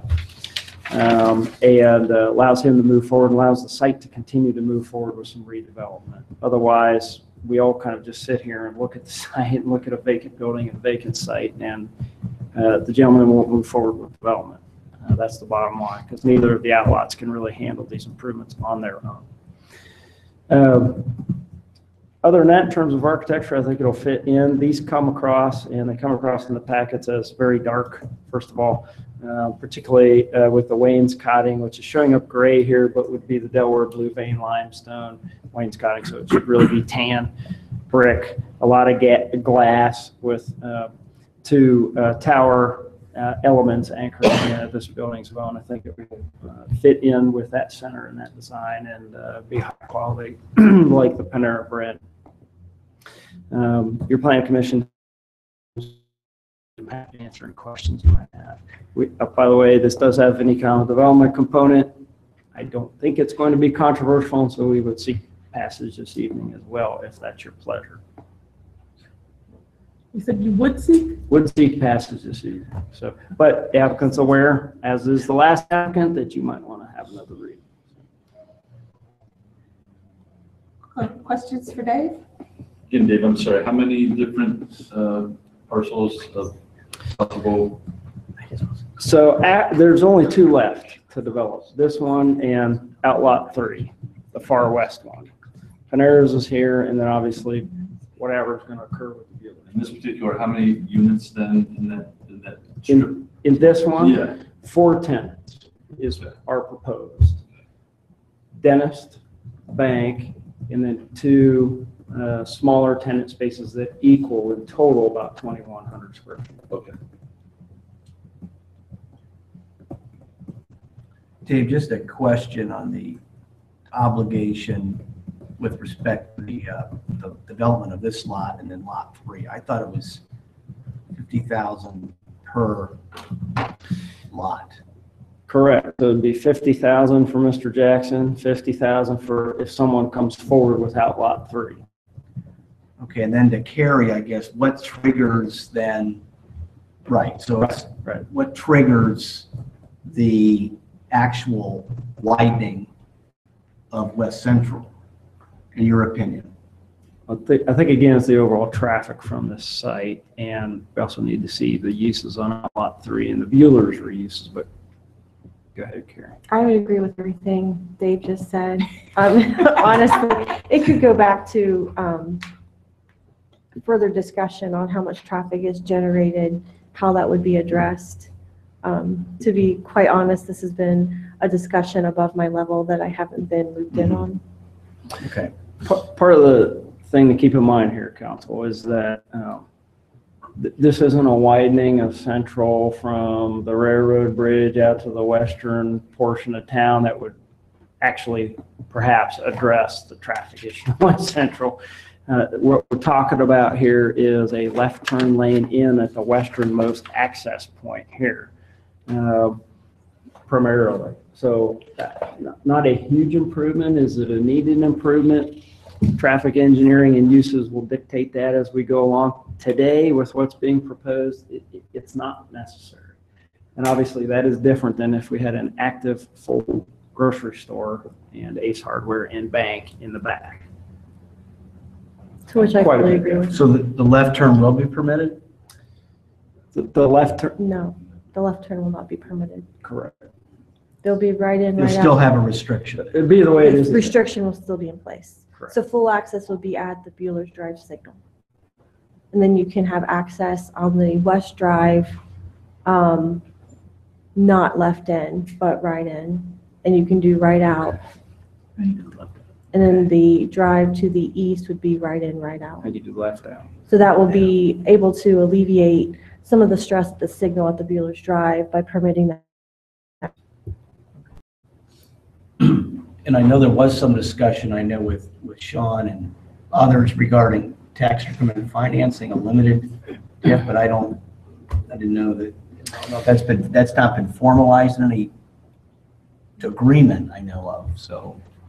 No, that would be, it would be recommended that we do look at that and move forward. We would have to do that before he starts developing the parcel in order to activate that parcel and get the improvements. Because basically what would happen is when he starts developing the parcel, the value right now becomes baseline, and then what's added on top of that becomes what you're actually tiffing off to the project. The road I project. think we've talked about a non-school, 100% non-school TIF, so it doesn't end up being that many dollars, but it might fill that gap. It might occur. Pretty decent gap filler in an extended period of time. A 30-year TIF would generate about $190,000, give or take. Because right now we don't have any, our resources are pretty thin when it comes to any kind of improvements to that widening. The way we have it written now in front of council is the cash contribution from Mr. Jackson. It'd be a cash contribution from Outlot 3 if and when that comes forward, and that the developer of Outlot 3 would need to put in the improvements. It makes sense to me to utilize a non-school TIF. To augment that. To be in addition to those cash contributions, and then a decision would have to be made, is that all on the developer? Is it a city improvement? You know, that's to be determined with the monies that would come in and what would be required. So we had a little discussion about that at Planning Commission, as Councilman Hellinger can tell you as well. I would like to add that the proposed major tenant that we're working with for the Bueller's building would only amount to maybe a third of the trips generated that Bueller's did itself in a good year. So it will not be a significant traffic driver. We obviously have, give or take, 35,000 square foot of additional space that we'll be working to fill. But that on its own would not trigger the needed improvements. I think looking at it with Sean, myself, Bill Farino, Matt Weber, it's not going to be a grocer that backfills that space in almost all likelihood, and that would be the highest traffic generator of any of the uses that we could reasonably anticipate filling that back with as well. So it's just going to be a different kind of center, and I think we all knew that as soon as Bueller's vacated.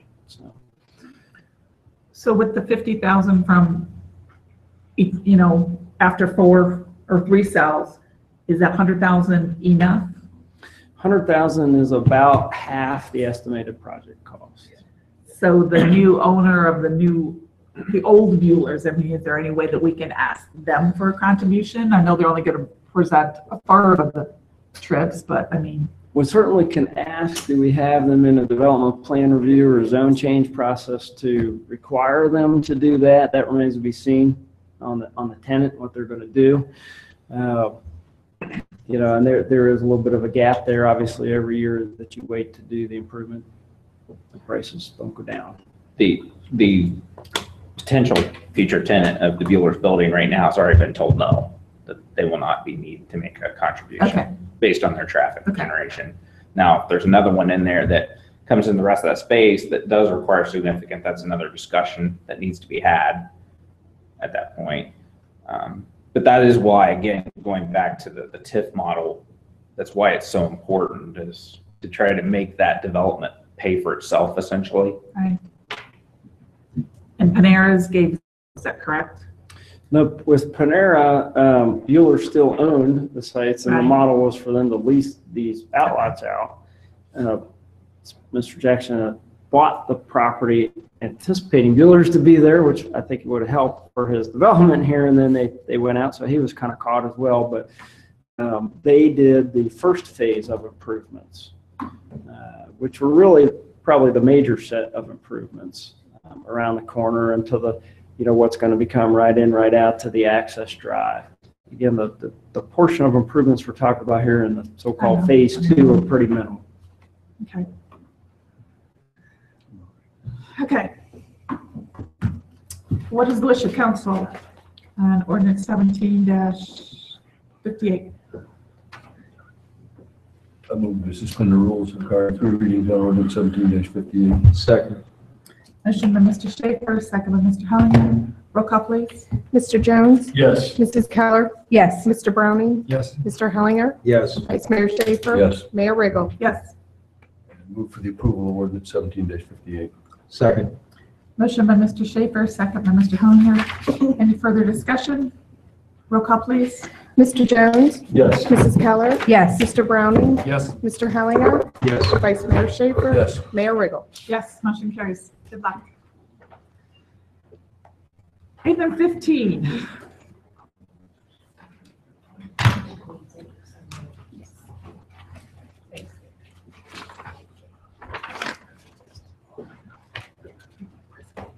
Who's starting this? This is, Jackie and Darren? Sure. I'll kick it off. Darren's going to kick it off, and I'll pick it up. Okay. Do you want to introduce the item first, or you want me to say, jump in?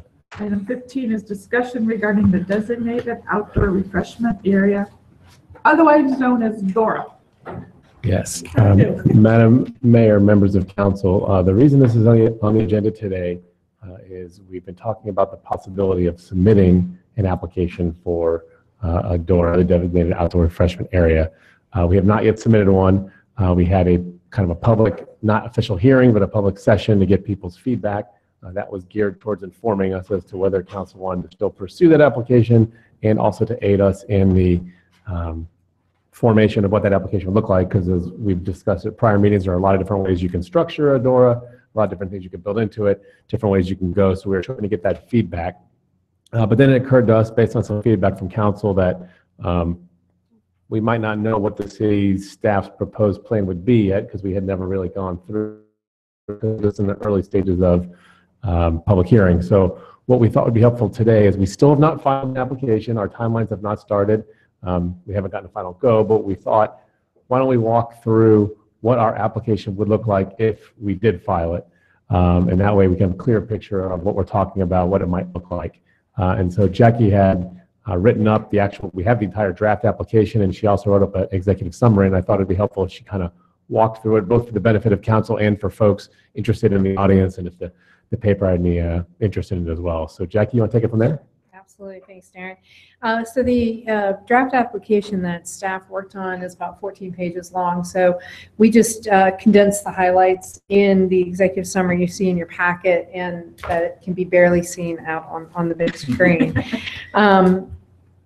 You know, I can go into as much depth as you want, but just hit the highlights. ORC allowed in April 2017, the ORC allowed municipalities under 35,000 in population to apply for a apply to the state to create a DORA. May 22nd, council directed staff to complete a DORA application, which we have a draft completed. The filing application must be advertised once per week for 2 consecutive weeks, not earlier than 30 days, but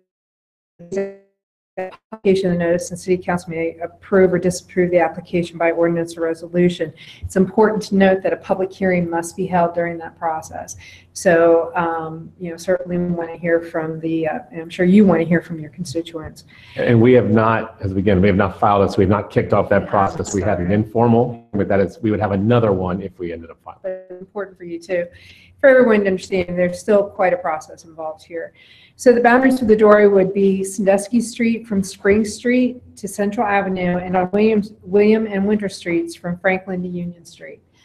And I know that I was at a meeting presenting the information on the DORA, and we're clear that includes both sides of any street that we're speaking of. It can be implemented during a properly permitted special event, which could include specific times of the DORA to be in effect, not to exceed the application limitations. Right now, I just came up with some hours that seem to be standard for some DORAs that are going on. That can be changed. That's on, I think, page 12 of the application. And the city during the special event application process, the city could ratify public safety and sanitation plans. For people that may not know, that when somebody wants to hold a special event in the city of Delaware, they come before a special event committee, which includes public safety, public works, risk management, our PIO. I know I'm missing somebody, and Main Street, excuse me. And so you have all the groups that are help to push forward any special event or interest in special event. And so these folks will come up with, if someone's going to hold a small ice cream social that doesn't need to have a street blocked or anything like that, we help them facilitate that. We tell them what kind of sanitation, if there is any public safety needed, things of that nature. But if they're going to have a carnival downtown, that creates a whole other set of plans. So instead of lining out a sanitation and public safety plan that fits every possible public or special event, we said that when they come to special event, it'll be determined, like it's been determined for years, what kind of safety and public works and notification of property owners, things that will be done. Yeah. I didn't mean to interrupt those. Wait, this is one of the advantages when we kind of give you options. One option for a DORA would have been just an all the time sort of thing, and that would have required, as Jackie mentioned, a standard layover plan. This is how we will deal with the sanitation here. This is how we'll deal with the police enforcement safety. By doing it as an event by event basis, we can use our already existing process to do it as we go along. So this is one of the advantages of that route. To go on, there will be specially marked cups, and all of this has to be in the application. The state requires to have all this information in there, or else your application gets kicked out. So one of the things they want to know what you're doing about your cups and services. So specially marked cups that will be used by qualified liquor permit holders. It has to identify the liquor permit holder, their establishment. The design will be determined by the city. Only wine and beer may be served in the cups that leave the establishment, and participation in the DORA program is optional to the liquor permit holders.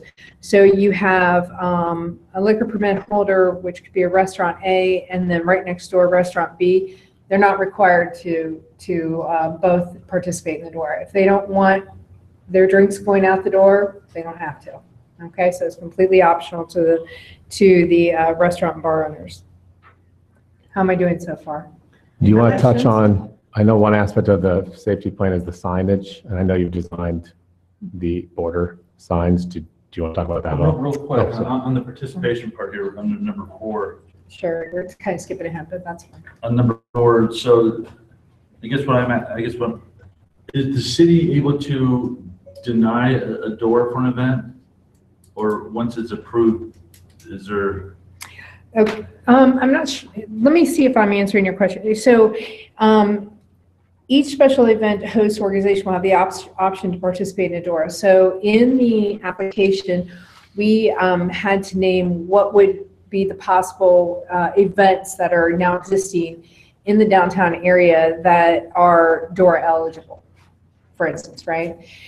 And out of the events that the host entities that had asked or that qualified as a DORA event, that happened in our downtown area, we reached out to them. The car show would, they want to take a look at it next year. They're not saying for sure they would do it, but they would be interested next year. Right now, Main Street is saying that they're not sure that they want First Fridays. That's their option. We haven't received a definitive answer. Arts Festival says no. Now the difference, Chris, and maybe this is getting to where you maybe some information you need, is that somebody could come to us and say they don't have a current event, and we put this in the application, we worded it, but they don't have an existing event right now, but they say, you know what, I want to hold that carnival Jackie spoke of in August, and I want to have it, and it doesn't exist now, but here is my special event application, blah, blah, blah. And the special event committee can approve that on a one-time basis. Do you see what I'm saying? Mm-hmm. Does that make sense? Does that answer your question at all? It does. I guess I'm gonna, it's okay. I'm gonna upset somebody here. I'm just in my head, I'm like, what if there's a outlaw motorcycle gang wants to hold a festival in downtown Delaware? Sure. I don't think we want to have a DORA in that situation. Right. And are we able to deny the DORA? And I will look to Darren and Chief to weigh in on this, but when these special events come, we have denied special events in the past because they were not good for the city or they didn't fit into our, but obviously. More importantly, it's an easier question, which is we're listing the events that are in. So if you don't give permission, and I'll have to go with Jackie about how to mechanically give that new event permission, but I would say that new event permission actually would still have to go to council to get added into the DORA. Even I don't think they could do it on an administrative level, but I'd have to look at that. Yeah, we wrote it as administrative, but that's completely up to council. If you want DORA events to come back to you, we can do that. But we wrote it as an administrative. I'm just not sure if statewide we can do it because we're applying with the events. Yeah, So state may kick it back and tell us we can't do it, but that's how we wrote it, is so that it can be done administratively. But either way, if they're not in, they're not in until we do something to let them in. Now, in theory, someone could sue and say, why didn't you give it to me? But right. What other special events are DORA eligible? Well, there was the First Fridays Arts Festival, the car show, New Moon, and the New Moon. And New Moon says they do want to participate. Okay. So the only affirmative existing event downtown is New Moon. That is definite, but the car show is definitely interested. They just haven't given us a firm answer yet. Okay, Arts Festival? They've given us a firm answer. That's a no? They said no. Okay. And we sent out emails. Kelsey Scott on Sean's team, she helped us a lot by reaching out to these folks ahead of time and asking them if they are interested, because we didn't want their names appearing in an application that they're just not interested in. May I ask another question? Absolutely. Okay, so without a DORA, let's say that we decide this is not a good idea. Yeah. And the Arts Festival wanted to have something like a Jeff's Jam. They would need to put up fences and have all of that approved. So the benefit here would be it's just open into the outdoor refreshment area without the controlled fences. Right. So I want to just clarify something. According to the application and the work that we've done on this, is that you mentioned Jeff's Jam. Jeff's Jam had beer trucks, and currently, if you have a beer truck, it is a requirement by our chief of police that you must still have the orange fencing. If you don't have a beer truck and it's a DORA qualified event, there's no need for go. See, this has been a complete team effort. If I understand it correctly, if you're bringing the beer truck in to an alcohol event, you still need to have 2 permit. The DORA, the DORA applies to alcohol sold at the DORA qualifying liquor permit holders. So even New Moon or Jeff's Jam, if they wanted to do what they've been doing and bring a beer truck in as part of the event, they still need an F2 permit. They still need to meet all the requirements of the F2 permit. That's my understanding. That's 100% correct. But we as a city, if we do a DORA, we want our brick and mortars to gain the business. We don't want to bring a food truck in. And then It was just that Councilwoman Keller mentioned. You know what I mean? Jeff's I'm just Jam, trying to so- understand what the difference is logistically. I'm not Right. suggesting So we if- should or shouldn't. If you have a beer truck, you're still going to need to have the fencing. So just because we have a door doesn't mean you automatically can bring in a beer truck and then it's completely open. That's okay. Yeah, I'm not a And if liquor. it's fenced and you take a beer out of Amato's, you cannot go into that fenced-in area. That's because that liquor permit is only for that fenced-in area that whoever's putting on the Just Jam got for that area. You can't bring beer in there. And I'm not a liquor permit expert, but those temporary beer truck permits are not DORA-able. They're not allowed to be Correct. turned into a DORA. It's So that's, directly listed on the application. So one question with regards to, I've heard both ways on this. If you have a DORA and you have retailer A, retailer B, and they both are participating in the DORA, can I take my alcohol from A onto B's premise? no. So it can only go out in the street into a public area. It cannot, yeah. It cannot go I take that back back. in another. I'm sorry. If you take it into a retail establishment like a store, if you, from a bar to a store and the store allows it to come in, they can come in. Correct me if I'm wrong, Chief, you can't take it from one liquor holder to another liquor holder. Yeah. Okay. Is that right? Not so sure With the anymore. we did some work on this, Darren and I did. The retailer can say, I don't want you to bring it in. Yeah, but when you're talking permit holder to permit holder, I can't take it from A to B. I'm don't pretty think so. confident in that. A lot don't like that, but it may be that's permissible, but I don't know. You can't bring I'm beer not- to another bar. I mean, you can't walk in. Be honest, I mean, what Well, benefit would that it's a new be creature, for- so. Well, I mean. What if I mean, want to what- take wine into Wits and make a float? Well, quite No, honestly. I'm what- asking the, Wits is not a liquor permit holder. So they can just They could deny tell it at the you, door. no, you cannot bring it in here. Or she could say. Or yes, she you can or say they yes. could say yes. How will we know? How will that be designated? No, See the old I'm gonna, one thing that we've been telling a lot of people we've talked to, a lot of groups that we've reached out to, is there's going to have to be a lot of education. Keep in mind that it's still the brick and mortar stores, the mayor said, it's their responsibility to govern their front stoop.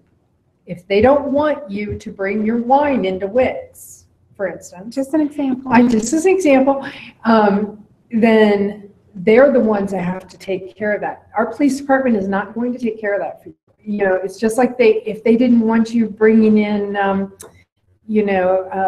Fireworks. Fireworks. They're not going to let you do it now. So we're not going to police that, but what we want to do if this goes forward is there is a big communication project here that is just waiting for some staff members just to dig in and really get through it. So, I mean, we're planning if this would go through, we'd want this to be as successful as possible if this is what council wishes to do. And we want to have educational programs for our downtown merchants, for our vendors, for our community, people who are involved in special events. There's going to be a lot of education going forward. It's not going to be a flip the switch kind of thing. There's a lot of work to be done. So just thinking out loud, this seems like a lot of work to go through for 2 events. That's not just, and it is, but what we're hoping for is more events. If you heard from the guy from Barley Harvester, Brian said he would love to do an Oktoberfest. If he had a door in place, he might do it. Jeff's Jam would like to come back. It's a lot of money to buy all that fencing, to put in a beer truck, to do that all again. It's a lot less work on her if a door was in place. Okay. My whole purpose of this whole thing was to enhance Delaware, to encourage people to come to Delaware, to keep their interest here.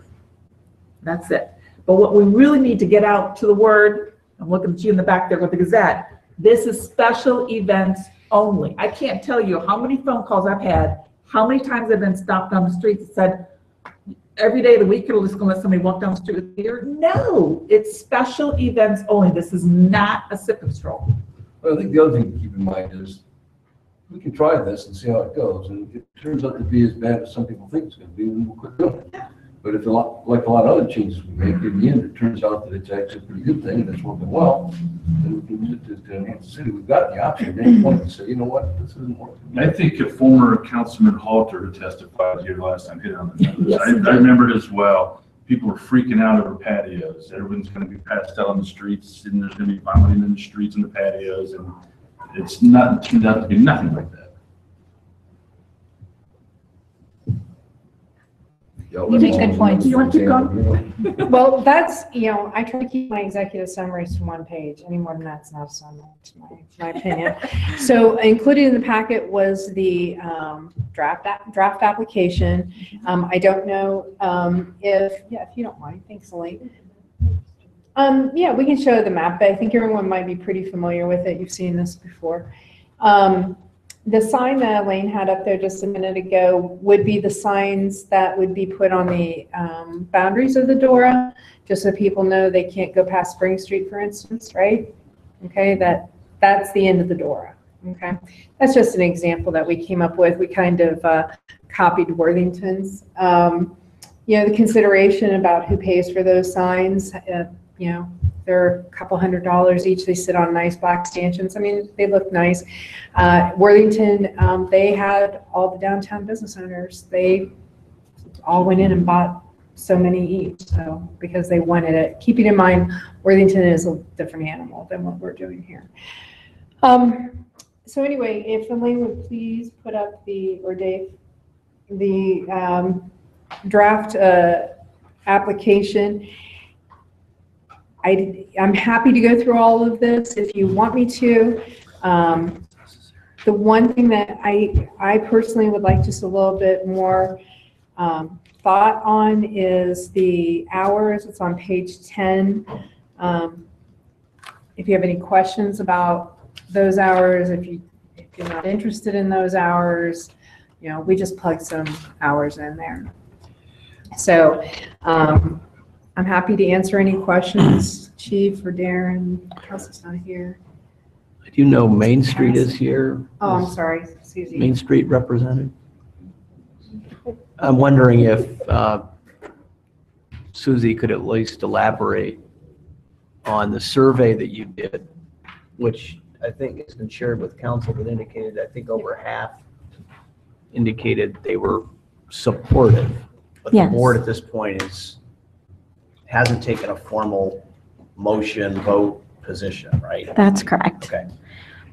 Susie Bibler, Main Street, Delaware. 20 East Winter Street, for the record.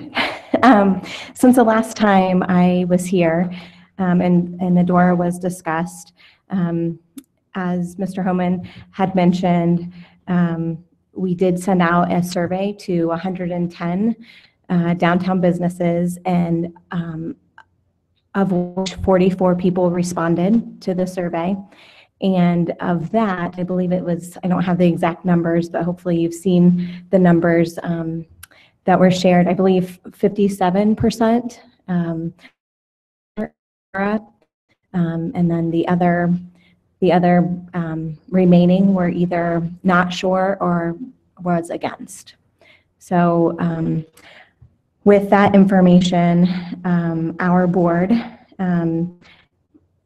it's still in discussion, but we're not sure which First Fridays we would use it for. When we look at our current themed First Fridays, we have really worked hard as a Main Street organization to make First Fridays a family event. And with some of the current themes, the board was kind of not sure which one we would currently use them for. So right now, our board would like just to present you the information of the survey that was sent out, and then have the council decide, and then we'll decide if we're going to use it beyond that. We do think that it could be beneficial to some of our downtown businesses, and that in the future we might use it for future events. But currently right now, we don't have a consensus with our board on which First Fridays we would use it for. I can buy all that. I mean, maybe it's not a First Friday applicate, use. I mean, that makes sense. I mean, I can't imagine a door in place for a fire truck night or fire, month. Picnic with the cops. What's that? Or picnic with the cops. Yeah. Right. So no, I think what Susie's saying makes sense. But I was thinking about the Taste of Delaware that the Rotary did. I think that would be an excellent one. Is that's not a Main Street? No, it's not. Yeah, exactly. That makes sense. That's But just, but it would make a lot of sense. when I think of all her events she puts on, I can agree. I don't always see a fit there for, door, but certainly for other events. I don't know, for the lighting of the Christmas tree, hot toddies, that sounds very good. I'll get you, I bet right now there's already hot toddies at the light. Hot toddy. Only beer and wine. No liquor. Do you have anything to add, Elaine? Oh, do I have anything? Mhm. I think you hit most of the conversation that we had in the meeting. Thank you, Susie. Thank you. Jackie, do you have a question? On the map itself, you said both sides of the streets. When I think about Union Street, Sarah Moore is on the opposite side of that street. That just makes me a little nervous there. Okay. Because on the where you've colored it in, it looks like it's not the street, it's just inside. So I'm trying to wrap my head around this. Sure, and we can pull that back again. This application is up to us, or excuse me, it's up to council. And we can pull that back. Again, it's going to be a big education, because if you're parked on the other side of Union Street, right, and we put the signs over there. Okay. So we can pull it back, because the signs are going to designate the boundaries. Right. Right? Does it impact any businesses on the outside of those streets? So No. that's the west side of Union and the No. north side of. You have to, only the businesses inside the district are the ones that are listed in the application. And only first floor, with the exception of Solar Swan. And that's also in the. So if Root Brothers wanted to do something, he would have to do it. He's in the district. He is, but then he couldn't actually do something in the street, or he could, no, okay. Unless we extended it over to the other side of the Union, do you see? The other thing that I'll just throw out there for discussion is, if the state permits it, I would prefer that we make these one-by-one decisions, administrative decisions by staff. I don't think everyone is best needs to come to city council. I agree 100%.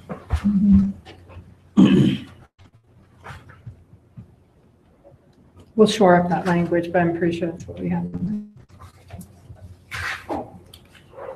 Is staff prepared to move forward with an application, or where is that? Absolutely. Well, I've got to submit the application. That's the revised code says that. Mhm. I think we have sufficient information pulled together, but I don't want to submit the application to city council until I know there's generally Procedurally, support, because that starts the clock ticking for the public hearing and getting it to the state, and all the wheels start turning at that point. And I don't know if you've had sufficient discussion to say, yes, that's our direction, let's go with it, then I would take what staff, Jackie would lead the team and pull us all And just together. remember, just to clarify for people listening, if you say we want to go forward with the application, you're not telling us you are going to vote for the application. You certainly are entitled to have a public hearing and say,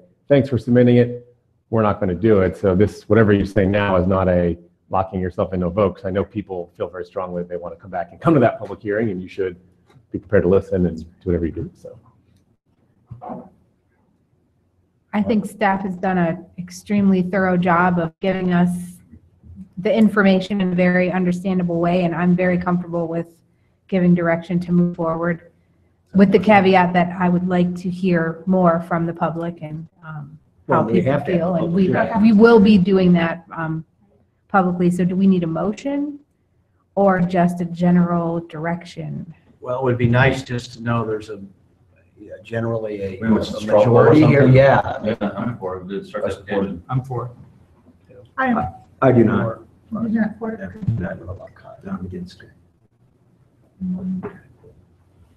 So then are we ready to move forward with the application? Yeah, I would just let you know that we want to do a little more legwork, as Jackie indicated, in terms of making sure that it's complete when we submit it, so that I'm not saying we're going to necessarily submit it in 2 weeks. I want adequate time to make sure that we covered the bases, and that it might be ready, but. Yeah, I think Darren will agree with me, we're about 97% ready. And what I would like to do, just for Tom and council's ease of use, is to put together a timetable that if we submit it on a certain day, bring it to council, this is when we have to hit all the, benchmark order, because, you don't want to lose something just because you were a day late, right? Yeah, and Elaine and I had done the math when we were going to submit it 2 months ago, so we'll go recreate the math in terms of file it this day, publish this date, hearing this date, because they're certain, so we can give that to you. And during that time, we'll ask Chief to reach out to his colleagues and ask them about, where, the cups and get a little bit more into the minutia. We want to try to give not only council, but the, the constituents and the business owners and, the Main Street, everybody, as much information as possible, so that everybody can make a good informed decision at the end of the day. Jackie, how many, I know Worthington has it, do we know how many others in the area have doors? Middletown. Hilliard has it, I think. Hilliard has a small district. one, right? Not Yeah, it's a entire real downtown. small though, but I can definitely I do thought some said that. Marysville had one too. I think I read somewhere, Chris, that you say that they were talking about it, that Terry was They talking were in the same about it. process that we were. Yeah, so I can do that. I can look that up, and now I can report back. Sure, absolutely. Any other We'd like to questions? get it we'd probably try to get it to you before, as part of your meeting on the 28th. But I want to take a look at the schedule. that Absolutely. Jackie put together. Are there any other questions I could answer Good for job you? on this, so. It was a team effort. I can tell you that. It's not me. It was. All Jackie.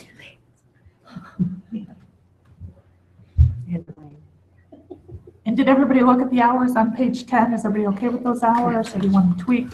I think it's a good starting position if we get going with it, we say if we need something different, because some questions.